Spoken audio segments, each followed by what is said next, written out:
रतन टाटा। ये नाम है इंटेग्रिटी, विजन और सोशल रिस्पॉन्सिबिलिटी का प्रतीक।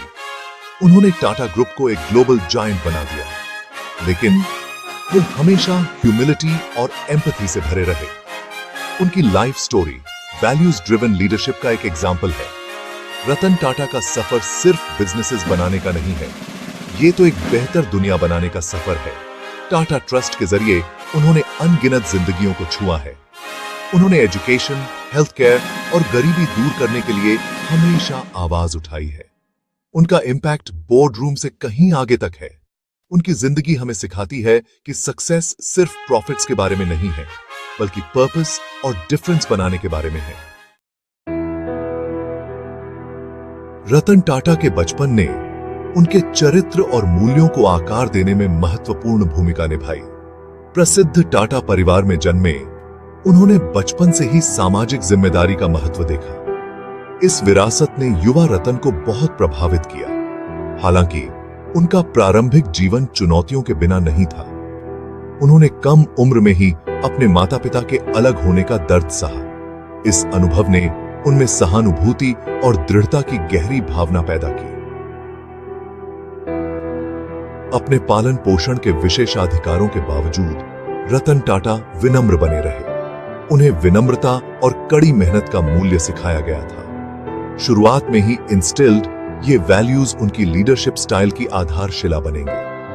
उनके बचपन के अनुभवों ने उन्हें एक दयालु और दृढ़ व्यक्ति के रूप में ढाला। रतन टाटा का एजुकेशनल जर्नी उनके डाइवर्स इंटरेस्ट्स और इंटेलेक्चुअल क्यूरियोसिटी को दर्शाता है। उन्होंने शुरुआत में अमेरिका की कॉर्नेल यूनिवर्सिटी से आर्किटेक्चर की पढ़ाई की। इस चुनाव ने डिजाइन और एस्थेटिक्स के प्रति उनके झुकाव को उजागर किया। हालांकि किस्मत को कुछ और ही मंजूर था। बाद में उन्होंने इकोनॉमिक्स और मैनेजमेंट पर अपना ध्यान केंद्रित किया। उन्होंने कॉर्नेल से आर्किटेक्चर की डिग्री हासिल की। उसके बाद 1975 में उन्होंने हार्वर्ड बिजनेस स्कूल से मैनेजमेंट प्रोग्राम पूरा किया। यह फैसला उनके जीवन का टर्निंग पॉइंट साबित हुआ। उनकी शिक्षा केवल क्लासरूम तक ही सीमित नहीं थी। रतन टाटा की एजुकेशनल बैकग्राउंड ने उन्हें क्रिएटिविटी और बिजनेस एक्यूमेन का एक यूनिक ब्लेंड प्रदान किया। रतन टाटा का टाटा ग्रुप में आना ह्यूमिलिटी और शुरुआत से ही सीखने की इच्छा को दर्शाता है। उन्होंने 1962 में टाटा स्टील में अपने करियर की शुरुआत की। एक कंफर्टेबल मैनेजरियल पोजीशन चुनने के बजाय उन्होंने शॉप फ्लोर पर काम करना पसंद किया। यह फैसला बिजनेस की इंट्रिकेसीज को उसकी जड़ों से समझने में उनके विश्वास का प्रमाण था। टाटा स्टील में ब्लू कॉलर वर्कर्स के साथ काम करना एक ट्रांसफॉर्मेटिव एक्सपीरियंस था। इसने उनमें श्रम की गरिमा के प्रति गहरा सम्मान पैदा किया। उन्होंने वर्कफोर्स की चुनौतियों और आकांक्षाओं को प्रत्यक्ष रूप से देखा। यह अनुभव बाद में उनकी लीडरशिप स्टाइल को आकार देगा, जो एम्पैथी और पीपल सेंट्रिक अप्रोच की विशेषता है। टाटा स्टील के वर्ष भविष्य के नेता के लिए एक कठिन परीक्षा थे। उन्होंने डिमांडिंग एनवायरनमेंट में अपने लीडरशिप स्किल्स को निखारा। 1992 में रतन टाटा की टाटा सन्स के चेयरमैन के रूप में नियुक्ति ने टाटा समूह के लिए एक नए युग की शुरुआत की। उन्होंने ऐसे समय में नेतृत्व संभाला जब भारत में आर्थिक उदारीकरण का दौर था। उन्होंने ग्लोबल मार्केट में प्रतिस्पर्धी बने रहने के लिए समूह को अडैप्ट और इवॉल्व करने की आवश्यकता को पहचाना। उनके नेतृत्व में टाटा समूह ने ग्लोबलाइजेशन और डाइवर्सिफिकेशन की एक महत्वाकांक्षी यात्रा शुरू की। उन्होंने स्ट्रेटेजिक एक्विजिशंस और पार्टनरशिप्स का नेतृत्व किया। उन्होंने टेलीकम्युनिकेशंस, इंफॉर्मेशन टेक्नोलॉजी और पैसेंजर व्हीकल्स जैसे नए सेक्टर्स में समूह का नेतृत्व किया। रतन टाटा का विजन केवल समूह के बिजनेस पोर्टफोलियो के विस्तार से कहीं आगे तक था। उन्होंने यह सुनिश्चित किया कि समूह का ग्रोथ हमेशा एथिकल कॉन्डक्ट और समाज को वापस देने के अपने मूल मूल्यों के साथ अलाइंड रहे। चेयरमैन के रूप में उनका कार्यकाल बिजनेस एक्यूमेन और सोशल कॉन्शियसनेस के सही संतुलन से चिह्नित था।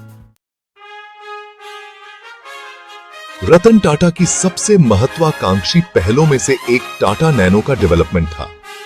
उन्होंने एक ऐसी कार बनाने का सपना देखा जो भारत में आम लोगों के लिए अफोर्डेबल हो।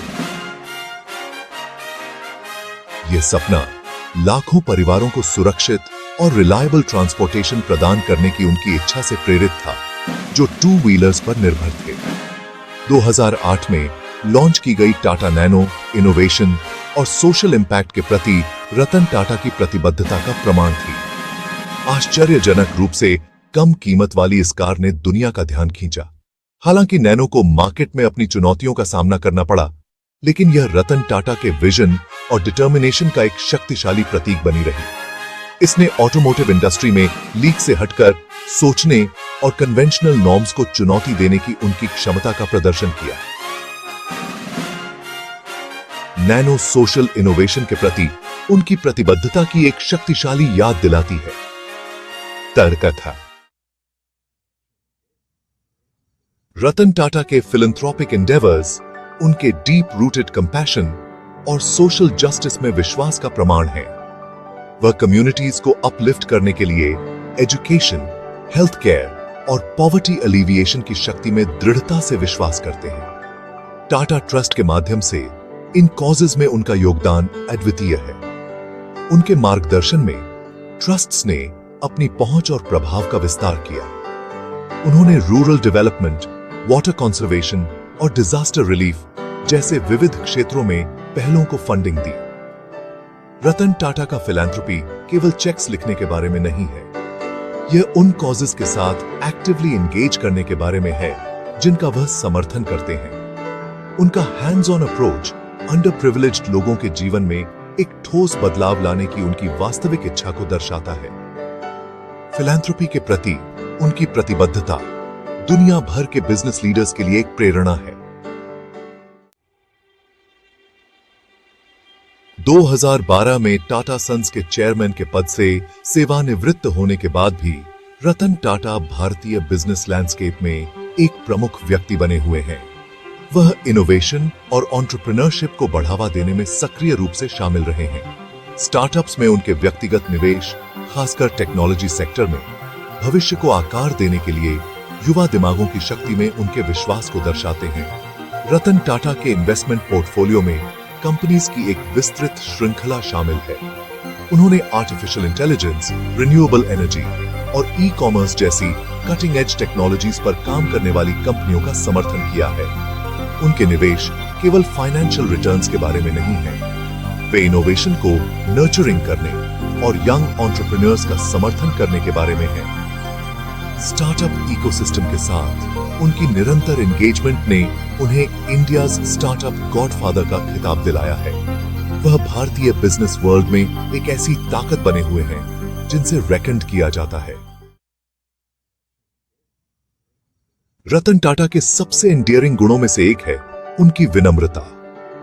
अपनी अपार सफलता और ग्लोबल रिकॉग्निशन के बावजूद वह हमेशा ग्राउंडेड और अप्रोचेबल बने रहे हैं। वह सभी के साथ सम्मान से पेश आते हैं, चाहे उनकी सामाजिक प्रतिष्ठा कुछ भी हो। वह अपने प्रशंसकों के पत्रों का व्यक्तिगत रूप से उत्तर देने के लिए जाने जाते हैं। वह अक्सर सभी लेवल्स पर कर्मचारियों के साथ बातचीत करने के लिए टाटा समूह की कंपनियों का अचानक दौरा करते हैं। उनके डाउन टू अर्थ नेचर ने उन्हें जीवन के सभी वर्गों के लोगों का एडमिरेशन और सम्मान दिलाया है। उनकी विनम्रता कोई दिखावा नहीं है, यह उनके व्यक्तित्व का एक अभिन्न अंग है। वह एक्सट्रावेगेंस से दूर रहते हैं और साधारण जीवन शैली पसंद करते हैं।